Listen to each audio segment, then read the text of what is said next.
Hello, good morning, afternoon, evening sa inyong lahat! Meron na bang e-bike ang lahat? Dahil dyan ay magpapag-giveaway ako ng e-bike! Siyempre, joke lang. Today, ay ikukwento ko ang ilang mga experiences ko sa pagsakay sa e-bike. Sa mga walang idea kung ano yung e-bike, para lang siyang sasakyan, pero ang nagpapaandar ang baterya. Kaya tinawag tong e-bike o pwede ring electric vehicle. Basta baterya ang nagpapatakbo, yun. Kaya bago ko simulan yung mga experiences ko sa pagsakay ng e-bike, sasabihin ko lang na e-trike yung meron kami dito. Pero e-bike pa rin naman din yun, naragdagan lang ng isang gulong. So, bumili yung papa ko ng e-bike na gagamitin daw ng lola at nanay ko sa pamamalengke. Oh, bumili na ako ng e-bike ha, para pag namalengke kayo, hindi na kayo mapagod maglakad papunta sa palengke. Sus, e-bike pang nalalaman. Kaya naman namin lakarin yung palengke dyan. Tsaka, ang mahal-mahal niya no, di baterya pa. Kita mo ba kung gaano kataas yung kuryente natin na nakaraang buwan? Pwede wag kayong gumamit. Malayo kasi sa lugar namin yung palengke. Kwento ko lang. So umaga nun at kakagising lang namin ng kuya ko. Bibili sana ako ng makakain ng almusal Sabay, oh, kaninong e-bike to? Sa tapat pa talaga ng bahay namin pinark Teka nga. Pa, may e-bike sa tapat natin. Kanino yun? Nagpaalam ba yun? Sa atin yon, binili namin ni mama mo kahapon. Huh? Kuya! Tignan mo. Sa atin to. Sa atin yan. Kita mo ba ha? Sa atin to. Sa atin to. Oo na. OA ka na Ang OA mo na talaga So, first time namin gagamit ng e-bike at wala kaming ka-idea ng kuya ko kung paano ba talaga paandarin yun. Kasi nga, first time namin, di ba? Pa, hiramin namin saglit yung e-bike. Diyan lang kami sa court. O sige, ayan yung susi. Yes. Nung pagsaksak namin ng susi, tinanay na namin paandarin. Kaso, ayaw niya umandar, guys. Bukas naman yung e-bike, kaso hindi umaandar. Puno naman yung battery health ng e-bike sa screen, pero hindi siya naandar Oh, ano na? Ayaw umandar Paanong ayaw? Binuksan mo na ba? Oo, nakasaksak na nga yung susi Oh, edi paandarin mo na.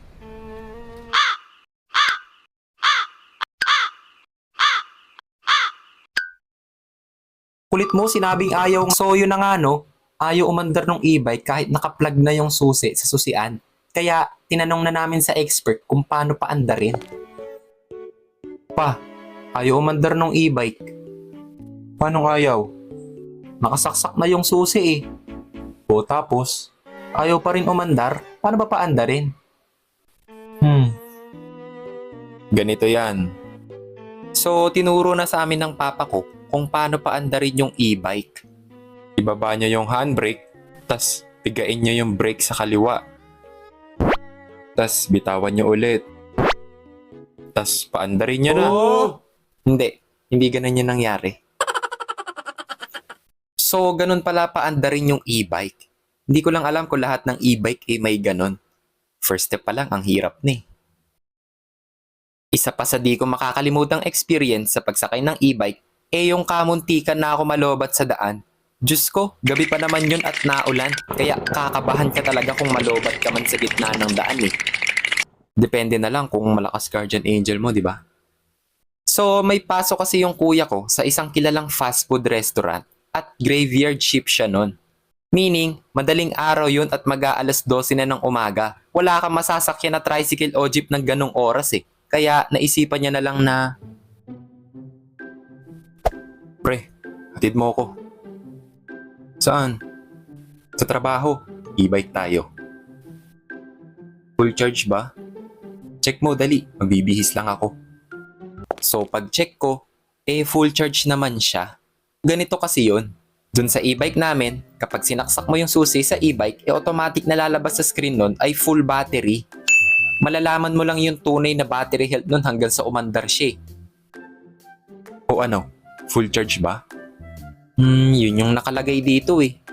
O tara, baka maliit pa ako eh.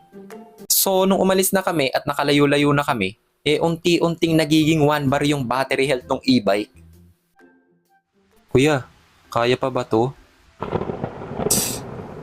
Kaya yan, magtiwala ka lang. Sus, magtiwala. Mamaya pag uwi ko baka magtulak na lang ako dito eh. So wala na kaming choice kundi tumuloy papunta sa work ng kuya ko kasi maulan na talaga at sayang din naman yung araw na duty siya. Habang nasa daan kami at tinitipid namin yung battery health ng e-bike, may mga sasakyan din sa likod namin na gustong umovertake. Sige na! Mauna na kayo! Kaya na namin to! Grabe guys, kung alam lang yung feeling na ang bagal ng sinasakyan mo tas may gustong umovertake na sasakyan sa likod mo. I mean, wala namang problema dun. Pero nakakahiya kasi sa mga sasakyan na nagmamadali at baka may lakad pa yun, di ba? Hoy! Ano ba yung e-bike mo? Apakabagal, Diyos ko, may lakad pa kami ng pamilya ko. Oo guys, ganun yung feeling. Kaya habang malapit na kami dun sa pupuntahan namin, unti-unting nababawasan yung battery health ng e-bike. So naisipan ko na lang na, Kuya, baba ka na. Baka di na ako makauwi.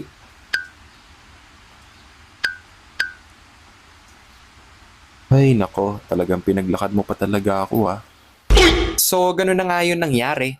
Malapit na lang din naman siya nung time na yun. Kaysa malobat pa ako sa daan kung pipilitin ko pa yun. 'Di ba? So pagtapos ko ihatid yung kuya ko, papauwi na ako sa oras na yon. And unti-unti nang nawawala yung battery health niya. Kaya tinitipid ko talaga yung takbo ng e-bike eh. Sa mga ayaw maniwala, ito yung proof na lobat na talaga ako at takbong 4 lang yung takbo ko dyan. Diyos ko, para ako naglalakad pero nakaupo. Ay, anong oras kaya ako makakauwi nito? 12:30 na, hindi pa ako natutulog eh. Buti na lang, dala ko yung phone ko nun. Kaya naisipan ko na lang na Friday in Manila, hindi ka ba nilalabig? Kahit ka bang isang nagigil. Mag-sound trip na lang. And guess what? Kung nakauwi ba ako o hindi? Feeling ko, hindi. Kasi 1 bar na lang siya tas naulan pa. Kaya malakas siguro yung hangin nun. Ako, feeling ko nakauwi naman siya sa takbong 4 niya na yun. At tama ka ng sinabi dyan. Nakauwi naman ako nung araw na yun. Madaling araw na nga lang. Dapat talaga hindi ko na siya hinatid eh. Ang lesson lang naman sa videong to ay matuto tayong maging handa. Be prepared. Ganun lang kasimple, di ba? Kung may lakad man tayo kinabukasan, i-ready o ihanda na lang natin yung mga kakailanganan natin bukas para less hassle yung preparation, di ba? Ako kasi, hindi kasi ako naging prepared nun eh. Yan tuloy, nakaabala pa kami, hassle pa sa daan. Kaistoro pa kami ng mga ibang sasakyan. Oh, tularan nyo ako ha? Tularan nyo ako. Oh, so yun lang. Shoutout na tayo.